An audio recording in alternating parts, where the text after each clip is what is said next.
What's going on, everyone? Thomas Jordan here for another episode. Today, we are joined by an ADHD expert, Kristina Proctor. Round two, what's going on?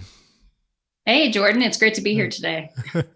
Yeah, it's like this is episode or not episode, but this is round two of us talking about ADHD, dyslexia, and tips and tricks on how to conquer it. But I know these things take somewhat level of mastery to finally nail down, especially for people listening and people like us. So how did you get started with this whole ADHD thing?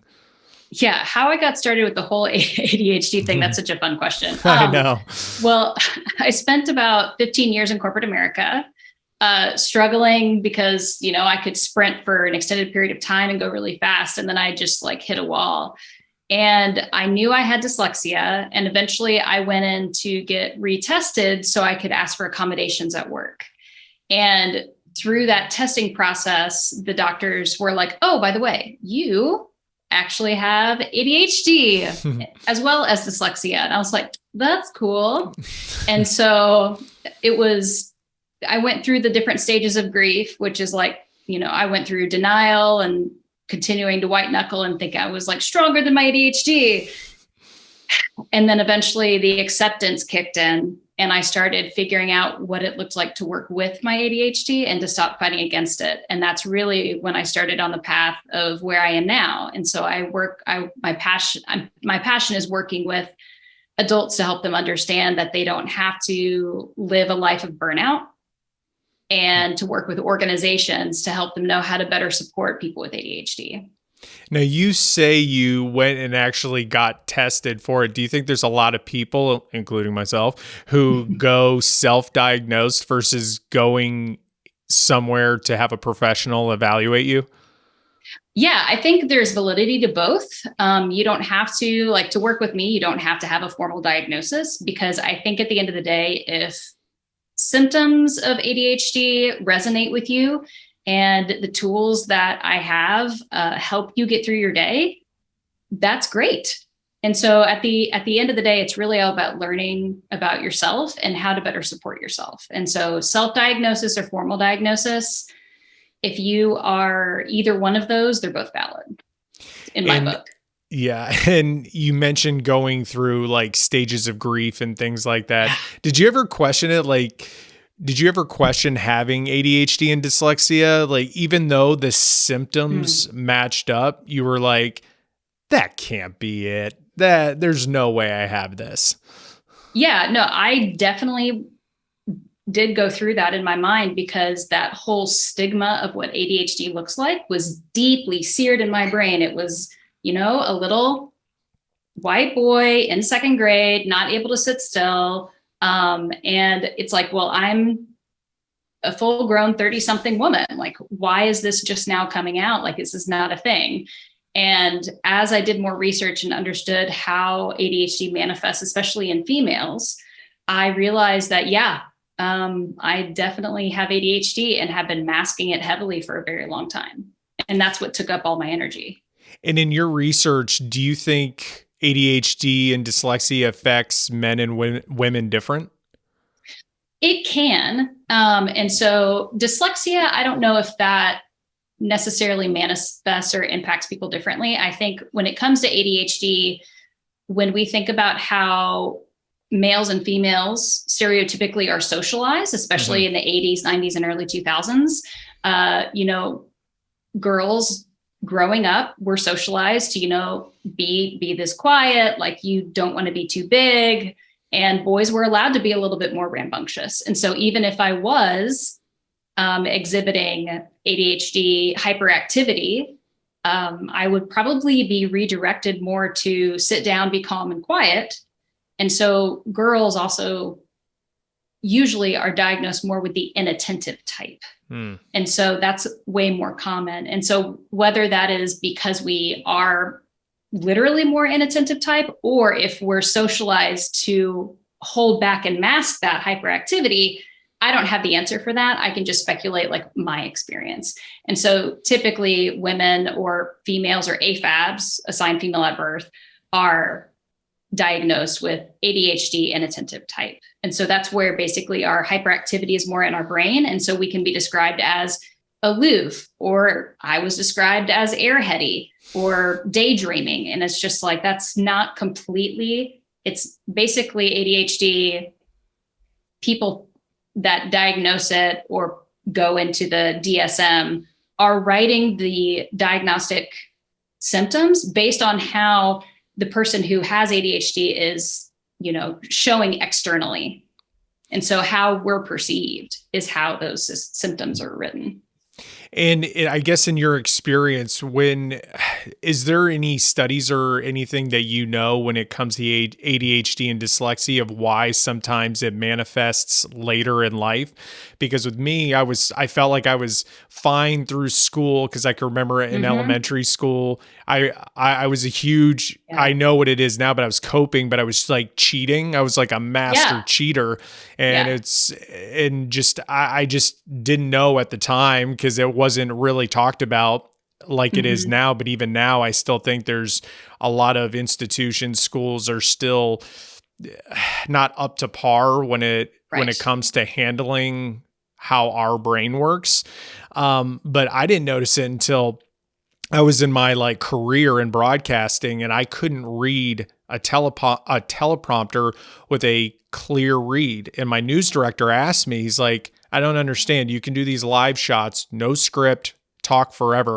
But when the words are right in front of you, you can't have a clean read. And he's like, I don't get it. And I was like, I don't either. So I just Googled I can't even remember what I Googled, but it was just like something dyslexia. I was like, that's not it. There's no way. Cause I felt like I'd be dealing with it like my whole life and I would have noticed. But after you start to accept it, you're like, oh, that's what it is. And then I don't know. It's crazy how it manifests it later in life.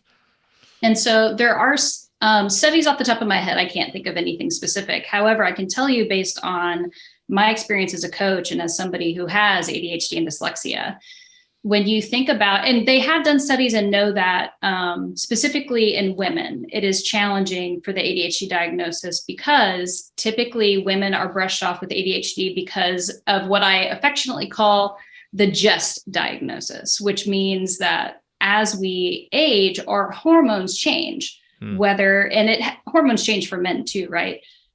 And for women, it's, oh, you're just in PMS. Oh, you're just a newlywed. Oh, this is just what it's like to have kids. You're just in perimenopause. And so they justify the lack of inability to keep up with things, the disorganization and all those things on your current life experience and where you are in your life. So that being said, that's sometimes why people are not diagnosed on time, because it definitely happens for men too. The other reason why it manifests differently as we get older is because we have change, we have transitions, our responsibilities change, not just from being a kid and in college is very different than having an apartment, a full-time job, demands, and personal stress. Those challenges are very different. And for somebody with an ADHD brain, those transitions can be so large, especially after the novelty wears off, because our brains are activated by 4 key things, and one of them is novelty. And so as we age and we have more responsibility and our body's changing and our hormones are changing, and then our brain chemistry is impacted by that.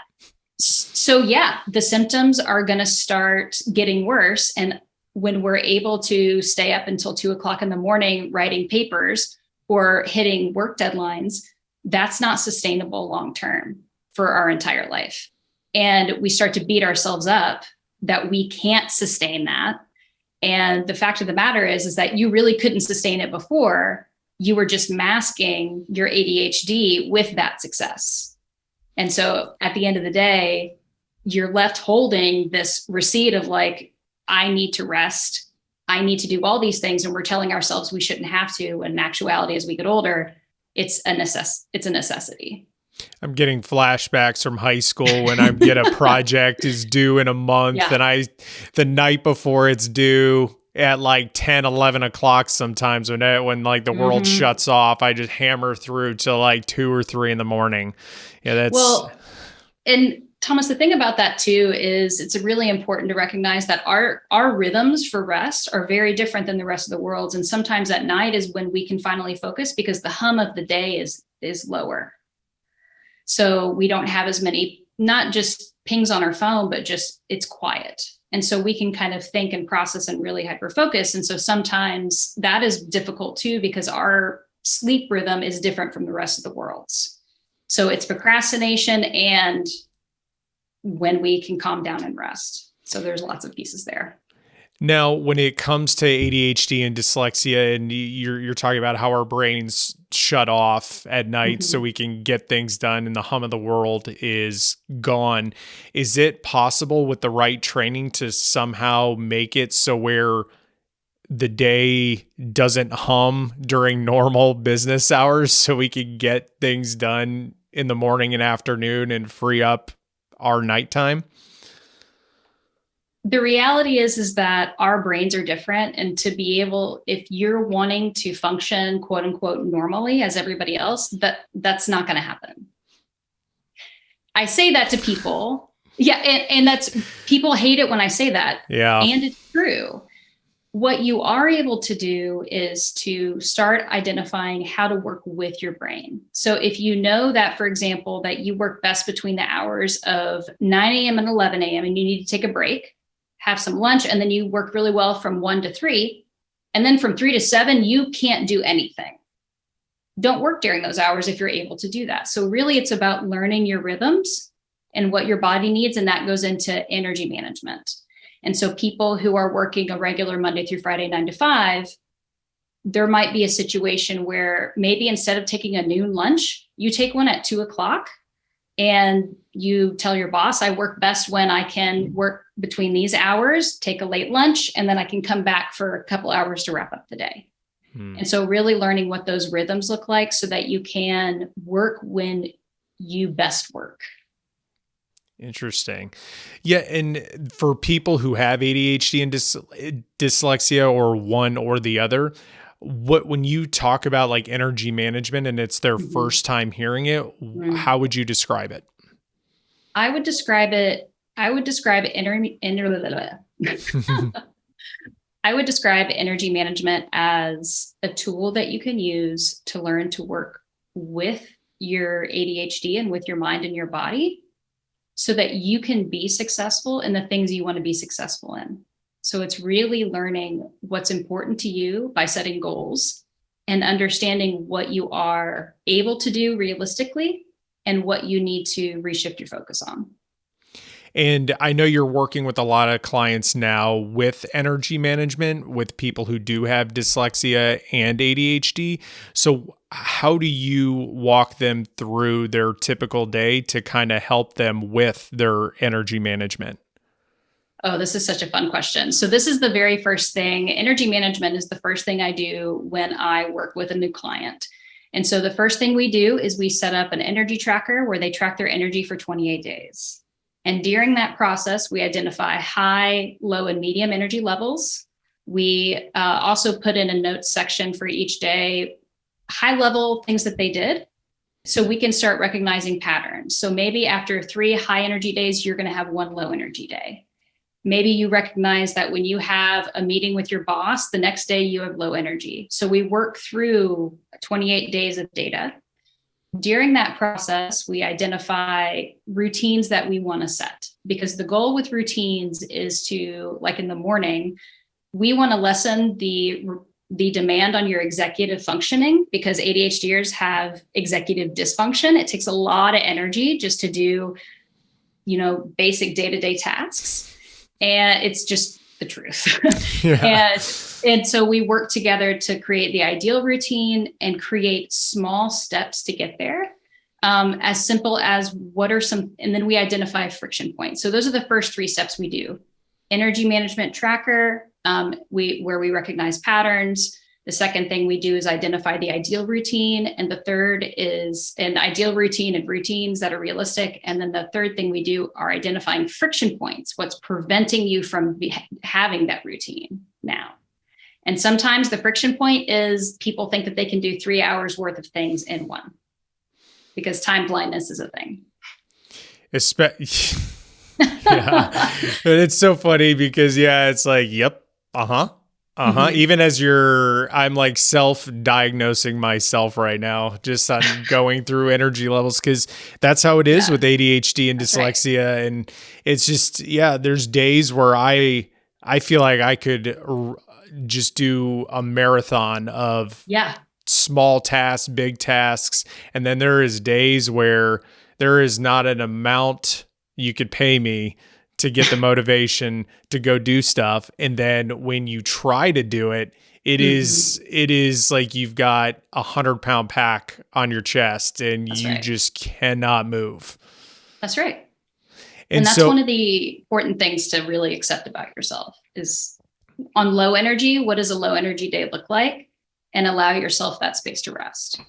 And so what do you do on a low energy day? Do you just, stuff has to be done. So it's like, well, what do we do? So on a low energy day, what I recommend with people is identify what are high energy tasks and low energy tasks. So that way, if you are feeling like a low energy day, you might still have deadlines and you still address them, but maybe you have a project that you were hoping to work on and like really deep work. You might say, I have to pause this, and you're going to address some other, maybe there's administrative tasks that you do really well on low energy where it really is just reviewing, clicking, cleaning out your inbox. And so on low energy days, you do the tasks that you can focus on. And on high energy, you do the things that you really enjoy doing, that really embrace your high energy. And once you have this 28, 30-day energy data, what would be the next step after that? Once you have that data, it's all about recognizing patterns within your energy tracker. So if you can, when you go in there, you can identify, hey, I notice on Tuesdays and Wednesdays, I'm always low energy. Oh, because Sundays I have, X, Y, and Z all day long, even though that's my day off. And Mondays is an all-day meeting day with the people who report to me. So Monday's all day. So of course, Tuesday, Wednesday, I'm exhausted. So I need to prepare for that. Either I need to spread out my meetings on Monday, or I need to be okay with Tuesday being a low energy work day, meaning I don't have meetings and I'm focusing on the things that I can work on when I'm low energy. So that's really, it's all about identifying those patterns and how you can start accommodating versus forcing yourself to work through it. You want to lean into the current a little bit. So just like when you're swimming in the ocean, right? Like if you fight the current, it's not going to be a good situation. So if you go with it and you're able to come out of the low energy a lot sooner and not as angry at yourself. And I'm sure you've seen all sorts of anger through your clients working through this process. Where do people usually get snagged in this 30-day energy data capturing process? They get snagged when it comes to when we identify the ideal routine and they're like, okay, I'm going to do this tomorrow. And I'm like, time out. We're not going to do the ideal scenario tomorrow, because your energy management tracker says that you are constantly low energy. So they get snagged at the fact that they can't wake up and suddenly have this brand new lifestyle because they have the data. So they get snagged at the fact that we do one thing at a time. And so it's confusing because it's like, what do you mean I just need to get up and brush my teeth first thing? Well, we're starting a morning routine and that takes one step. And so the first step for the next 5 days is to brush your teeth. Get out of bed and just brush your teeth. If you get back in bed, we'll address that. If you get up and get moving, we'll address that too. And so they get snagged at the fact that they can't just go, because we have to identify friction points along the way. And it can feel like I'm holding you back with a rope, when in actuality, we're pacing ourselves so that we don't get exhausted again. Man, yeah, I can feel, like I said, it's just, even the first time we had these conversations, it's like, you're looking into my soul, because I could just feel like everything that you're saying. I'm just like, frustration. And you bring up an interesting quote, and I don't know if this is like this for you when people are saying like, oh, we'll do it tomorrow, or I'll just do it tomorrow. That phrase just it is. Yeah. Oh, that is a frustrating phrase. It is very frustrating. And I think the ADHD community as a whole, it resonates with us so much because we feel like if we don't get everything done perfectly on day one, we can always do it tomorrow. And then every day is tomorrow. Yeah. And taking that first step, that one step, is really what we're looking at, because you can show yourself, it's like, okay, I did it 3 days in a row, and then I got sick for 3 days. I can pick it back up. And really the goals with this routine is to give you a roadmap to get back on. I was sick for 3 weeks in March recently. And then I was confused why my whole world was a mess. Like I couldn't get back into it. And then I realized it's like, I have a routine, and I have my routine written down, and I literally had to go back and be like, okay, I get out of bed and I do this. And then I take out the dogs, and then I make myself breakfast and feed the dogs. Cause I couldn't remember. And that's the ADHD brain. And it basically gives you a roadmap to get back on track. And it gives you permission to deviate off track because you can get back on again. And when you were sick for 3 weeks, was your anxiety at just like an all-time high, knowing that your stuff wasn't getting done? The funny thing about that is no. I'm actually shocked to hear you say it, but I know you're gonna. I'm hiding down here. If you're listening, like on. Yeah, if you're watching on YouTube. Like Apple Podcasts, I'm like diving down below from where the screen can't see me because So here's the reason why. My anxiety, yes, it was there and it was very present. And I knew if I fought myself to try to quote unquote feel better quicker, I was going to be sick for a lot longer. So like I've set up my business in a way. I've worked with 2 business coaches since I started. And one of them was focused on, setting up automation, really setting up an evergreen success. Latisse Hudson's team does a great job with that. And then I worked with another business coach, Melanie Fixes Mindsets is her coaching practice. And she helped me set up like content focus, setting up your business for success, and from an ADHD perspective. So I was able to be in a space mentally and emotionally where it's like, I still had to do little things here and there. I still needed to do some stuff, but I was okay being sick for 3 weeks. It's taken me a little bit longer to get back in my routines, and I'm just now getting back into it, but I've done it in a way and set my life up in a way where I can get better in 3 weeks. And how long did it take yourself to train yourself how exactly to turn off that anxiety? It's like, it's okay. It doesn't have to be perfect, and it can be done tomorrow. Yeah. In a good way, right? Like in a good way. In a good way. So, I mean, that is an ongoing practice for me. And I think this is one of the first times in my life where I've been like that. So it's, I'm an ADHD too. I'm doing this journey as well. I haven't mastered or gotten rid of my ADHD. That's not a thing that I believe in. And so this was probably the first time where I've been sick like that. And the anxiety was present, but I was able to say, it's okay. It will get done, or it will be deprioritized. And I can focus on rest and getting better.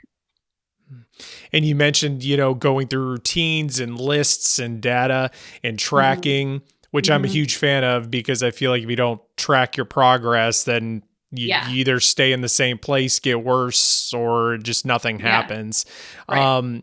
To some people who don't have ADHD or dyslexia, and to track literally everything we're doing all the time, do you ever get pushback when people are like, that just sounds exhausting? Am I just going to be tracking my entire life just to feel quote unquote normal? Yeah. So really we don't, that tracking is really just for the first month or two. The point is to start being self-aware that it's like, oh, I'm in really high energy right now. That's why I'm having trouble doing my administrative tasks, because doing administrative tasks during high energy for me, I absolutely not. Absolutely not. Getting on the phone with my internet provider to dispute a charge, you can kiss that rebate goodbye. Like, it's just not going to happen. It's not going to happen. And so really it's about recognizing. And so we are self-aware. ADHDers typically grow up, very self-aware of when we're being quote unquote a lot. And I'm here to tell you that nobody is too much, by the way. I battle that too. But it's really learning about, okay, why am I having trouble doing this? Is it a moment of overwhelm? Am I low energy? Is this rejection sensitivity, or is this high energy? So it's really learning about how to identify what you are in that moment, why you're having a challenge. So it's not a long-term thing that you have to do. It's really in that initial phase. Yeah.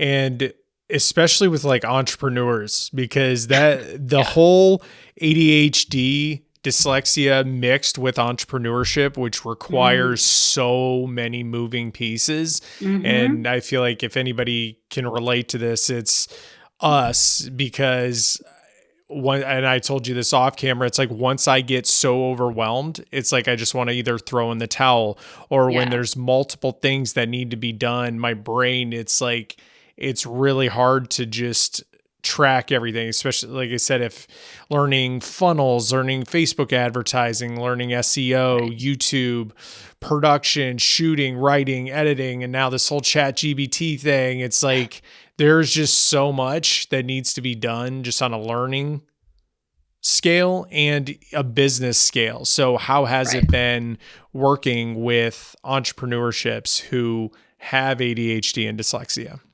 So I think we talked about this before, but for those listening, ADHDers have a 300% higher likelihood of becoming an entrepreneur.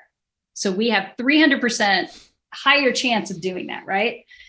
So working as an entrepreneur with ADHD, when our brains are activated by urgency, novelty, passion, and competition, like that is entrepreneurship. Urgency, things need to happen now and I need to do them. Novelty, everything is new almost all the time when it comes to things you need to do. Competition, when it comes to sales and development. And passion and interest, if you are literally interested in what you're doing, you're living that every day. It doesn't mean that you don't have boring tasks, that happens. But learning to work, it's all about energy management for entrepreneurs, and learning how to get through those high and low energy. And then there's a more recent work that I've been doing with people that I've been working with, specifically entrepreneurs, because I work with corporate, I work with managers, and I work with some entrepreneurs.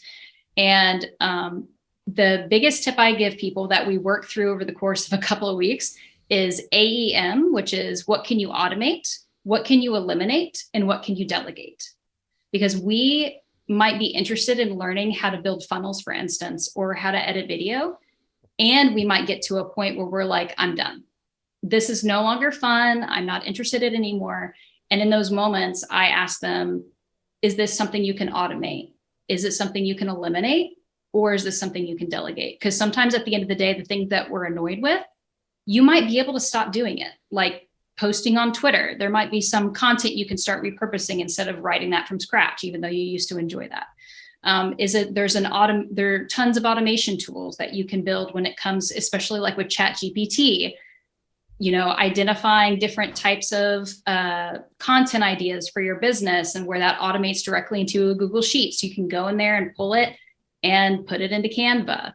And then what can you delegate? Is there somebody that you can hire, or somebody that you currently work with that you can have them do the work? So AEM, automate, eliminate, delegate. I love that. And it's funny because you see mixed reviews about ChatGPT, and to be honest, like I started poking around. It's so weird. And I don't know if this is like this for you, so let me know. And I know everybody's different, but with people who have ADHD and dyslexia, I feel like ChatGPT is just almost like this weight lifter that lifts a lot of stuff off shoulders, because I can, my brain, the way it processes, I could like tell ChatGPT like what I'm thinking, what I'm doing, and be so specific. That's and right. then it translates what's in my brain to paper.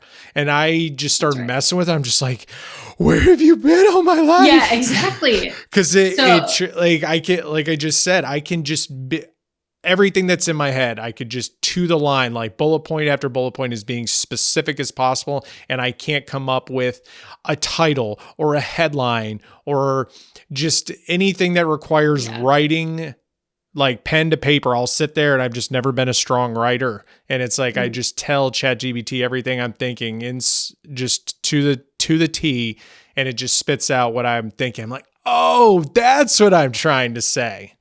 That's right. Yeah. So I have my clients use ChatGPT, and it's for the exact reason you did. From an entrepreneurship perspective, we can go in there and say, I would like for it to have this tone, fun and empowering. And I would like to cover these 3 points. This is the detail behind it. This is the copy I've started. And what do you have for me, ChatGPT? And so you can go in there and have that type of approach. I believe that the copy still needs nuance usually and different direction. It doesn't mean that it's all copy paste. It doesn't mean we don't still need copywriters, because a great copywriter is worth their weight in gold. 100%. And you can take that, and it's also about ideation. So coming up with titles, coming up with ideas for content. You can use it as a brainstorming partner. That's something I work with entrepreneurs as well as corporate creatives. Being like, this can be, if you don't have anybody that you can like look over and like have that conversation with, ChatGPT can be great for that. When it comes to working in corporate, when you're talking about scripts, emails, or anything like that, I recently worked with a client when it came to writing a proposal. And the challenge with writing the proposal was that we sometimes as neurodivergents are very direct. So people who have ADHD or autism, we can be a little bit too direct sometimes or blunt. And for people who either don't know us well or anything like that. And ChatGPT is really good also to check tone. So you can send an email, you can go into ChatGPT and say, I am writing an email to a colleague. Will you please check for if there are any underlying tones or what underlying tones are present in this email? And it can go in there and it'll say, it's not always completely on point, but it'll say, this is professional. You list out the points and you have a call to action and you have an engaging ending that empowers them to ask questions. It's like, okay, cool. That's what I wanted to convey. And so I work with my corporate clients to say, if you're wondering how you're coming off, ChatGPT can help you do that. Grammarly is also a tool that organizations have where it can check tone too. So AI is not just about, taking jobs away. It's also about helping people improve communication. And so you're using that tool for the same thing. And my clients are using it to ensure that they're maintaining relationships and that there's not an underlying tone. And that being said, it doesn't mean that we can't be ourselves. It just means there are some moments where that you want to be very clear in what you're communicating. And utilizing those tools is wonderful. Yeah, I'll set the tone before I hit the enter button. It's like, I want this email to be, the tone of this email to be short, to the point, and super professional, but maybe a little humor in it. And then, hit enter. Like, I had a PR company that's here in Atlanta reach out to me several times they reach out to me all the time. They spam the crap out of my emails. And every time like a big celebrity person is coming out, with a new, let's just say somebody's promoting a new book. If somebody's promoting a new book, they will talk to anybody who will listen. They will go on radio shows, podcasts, TV, morning radio, whatever. And I asked them, at least this is like the 10th time. I'm like, well, they open for interviews. And then they're like, no. So it's like, okay. So I was just like, ChatGPT, can you write me a short, I explained this whole situation just like I did with you. Yeah. And I wanted to be firm, direct, and I can't even remember what I put, but it was very sharp and professional to say like, listen, I have done this for 10 years. This is how it works. Please take me off your list. Like, you guys have denied me so many times, and it just wrote it well, not perfect. I had to go in and obviously spruce it up a little bit, but man, it's like the best thing ever. But which worries me too, because this is kind of what Uber did with the taxi space, is they undercut them big time and got people relied on them, and then jacked up the price while it's killing. They just killed the taxi company. But now it's just taxi 2.0. So that's the only thing that concerns me a little bit, because all of a sudden they're going to be like, yeah, $5.99 plans, like everything's a subscription base now. And it's just like, holy smokes, before you know it, you're paying just ridiculous amounts. But for people with ADHD and dyslexia, I think that if it eventually will probably have a paywall, I will be happy to pay, because there is nothing more frustrating than having all these ideas in your head that you cannot put to paper. And I think that's a really good point. So like, even from my dyslexia purview, being able to make sure that spelling is correct, that it's grammatically correct, that's always been my challenge. And as neurodivergent people, we recognize patterns, and sometimes those patterns aren't clear to people.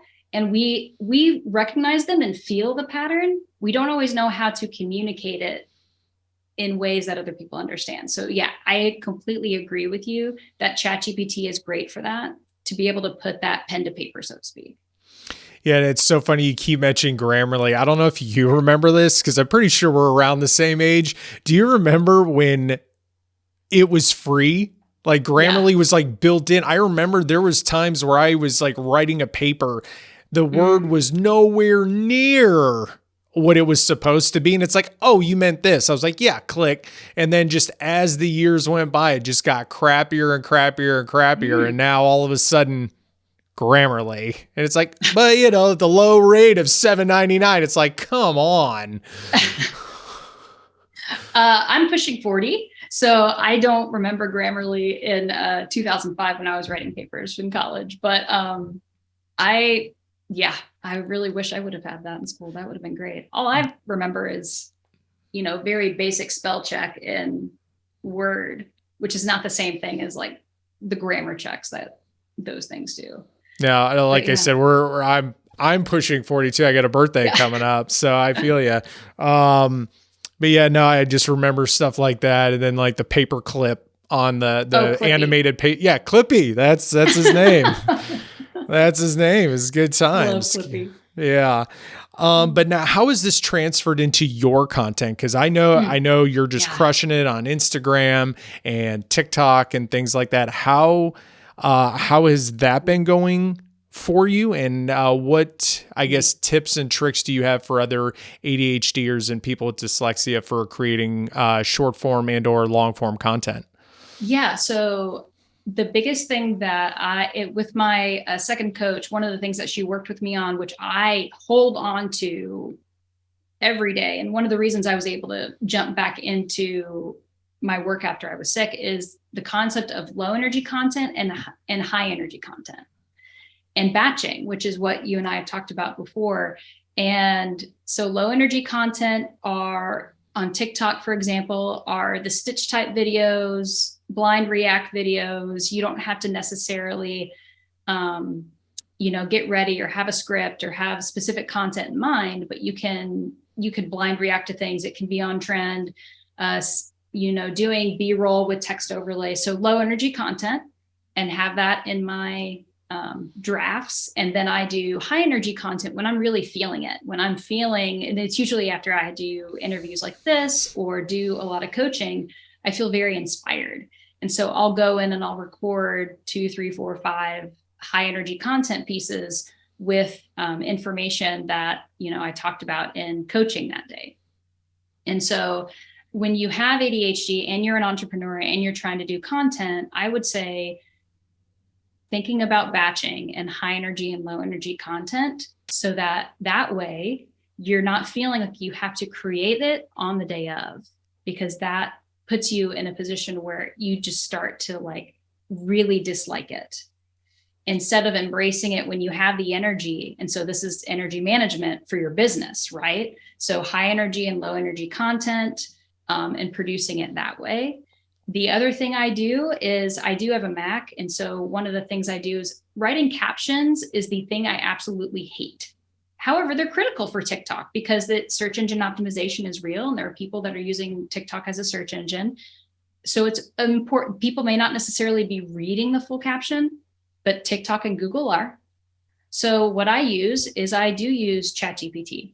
So I say, this is the content. These are the 3 points I want to make.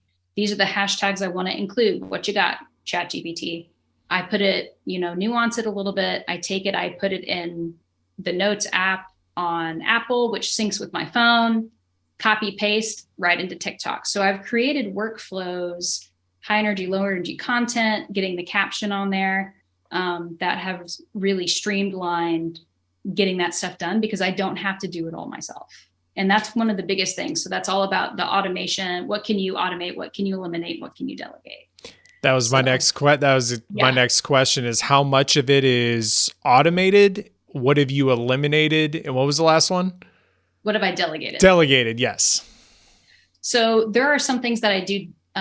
So automation. So I do use the tool Zapier. I haven't used it when it comes to creating content or anything like that. I do use it when it comes to connecting like my CRM system with my email system so that things are updated automatically. But when it comes to, I have eliminated thinking that I need to write all the copy myself. And so I delegate / to ChatGPT, with my discretion. And so ChatGPT does do that. And so that's what I use for delegating. That's awesome. And then honestly, I have eliminated working in some social platforms. And so I've prioritized TikTok and Instagram. I'm expanding into YouTube and LinkedIn, but that content's being repurposed. So in a way that's also automating. So I don't have to reinvent the wheel in all of those.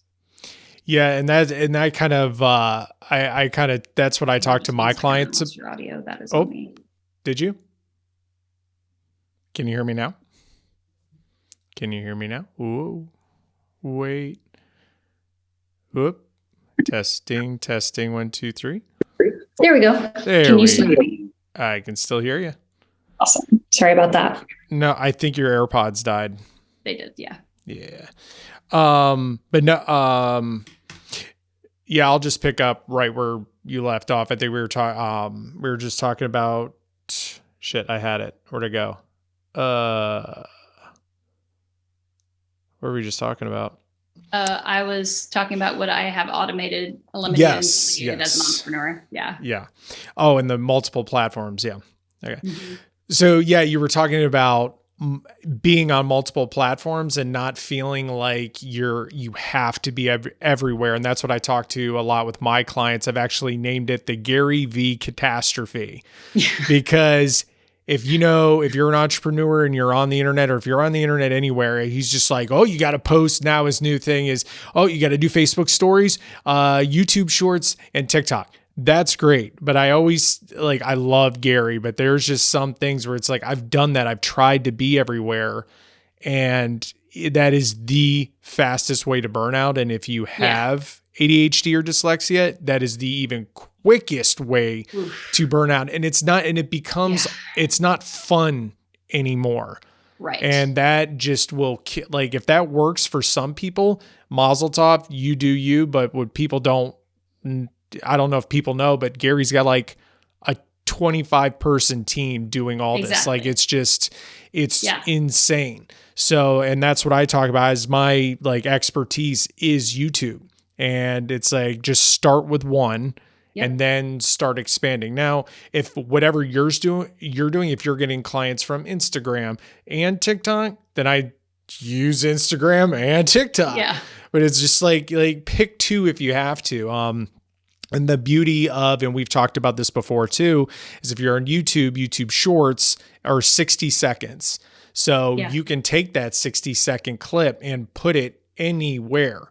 So it's just like if you're already repurposing for YouTube or just using YouTube, you can repurpose it elsewhere, like TikTok as well. Like and if I had to pick two, I'd probably do YouTube and TikTok. My Instagram, I gave up. I'm just like, okay, but like I said, if it's working for you, then I can't say there's nothing I could say. It's like wherever your audience is, just go. But if you're just starting out, start with one and then expand. Don't get into that whole stress feeling like you need to be everywhere, because it's not going to happen.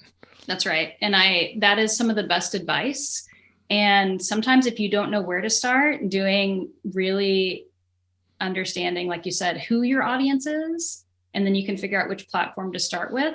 And sometimes it's all about being where you're comfortable. So if you're more comfortable on certain platforms, and starting there is a good way to just begin. The biggest advice I give to especially ADHD entrepreneurs is, start messy.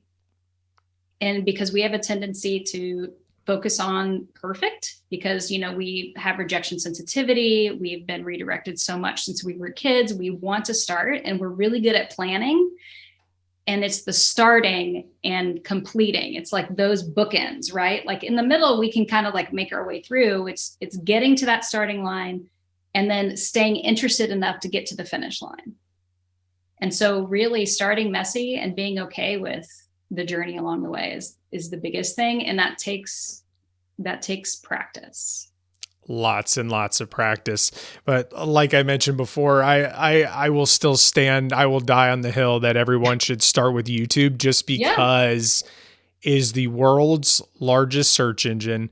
It's owned by Google. Ain't going anywhere, but I think people get overwhelmed with YouTube and everything, but they're doing a very good job. And like now, instead of like stitching on TikTok, they have remix, and I love that type of content because it's the same thing, and they're making it so easy to provide value without having to set up all these lights, cameras, teleprompters, chat GBTs. Like you can literally just, whatever your expertise is, that's my fan of content. I call it educational reaction content. That's cool. Yeah. So what I do is since I teach or I help entrepreneurs and podcasters get more leads with podcast interviews, I will find a podcast on the internet, like a popular one, which is like mixing with trend surfing, which is a whole nother topic, trend surfing,